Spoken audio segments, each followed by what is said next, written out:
I'm gathering, based on the topic of the song "Crooked Cross," that you're not afraid of being slightly offensive to some love that song. some stereotypical norms. Where did that song "Crooked Cross" come from?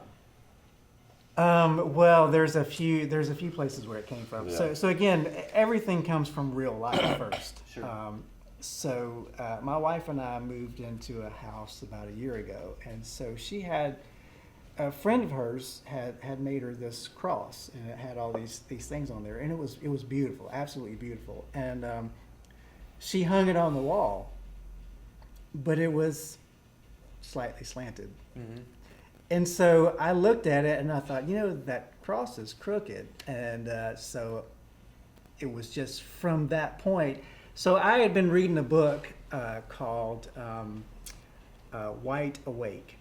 And it was really one of those things where I thought about the norms that we have kind of had in our lives, in society. As we grow up, we just sort of think this is normal.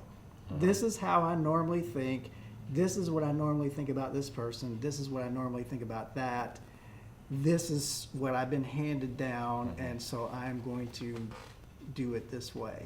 And so there's different scenarios to it, and it's really a social justice issue, and it's really talking about and calling out, things not only in society but in my own life.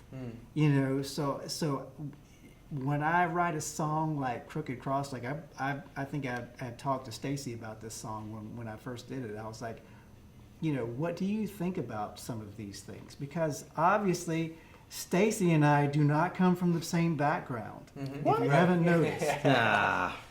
And so we both come from the South, but we both have different ways that we grew up, different ways that we sort of viewed how we lived, how we viewed other people, how we viewed religion, government, society, the community we lived in, or whatever it was. And so, I started to see that there are so many things that we justify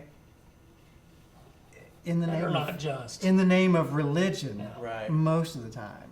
And that's Stephens, where you called it weaponizing religion, right? Yeah, You're referring to this song, I guess. Yeah, and that's an overly harsh statement sometimes in my mind, because I don't think people do it intentionally.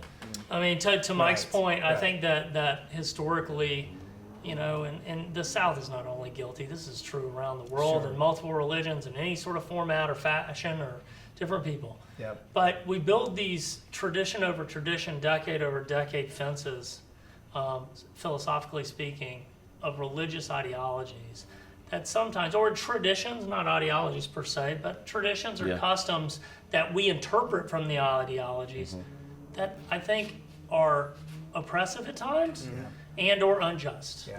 And what I take away from the song, because I love this song, not only is it really funky, and for a bass player it makes it so fun to play, right?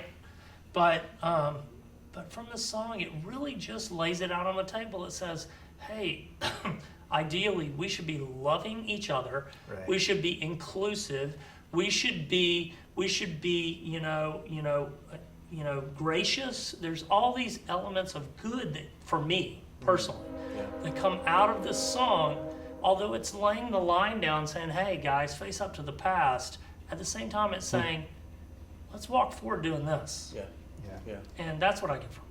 And it's not only calling people out, it's calling yourself out. Yeah. Sure. So that you see yourself in the mirror, just as you are. Yeah. And change from it, hopefully.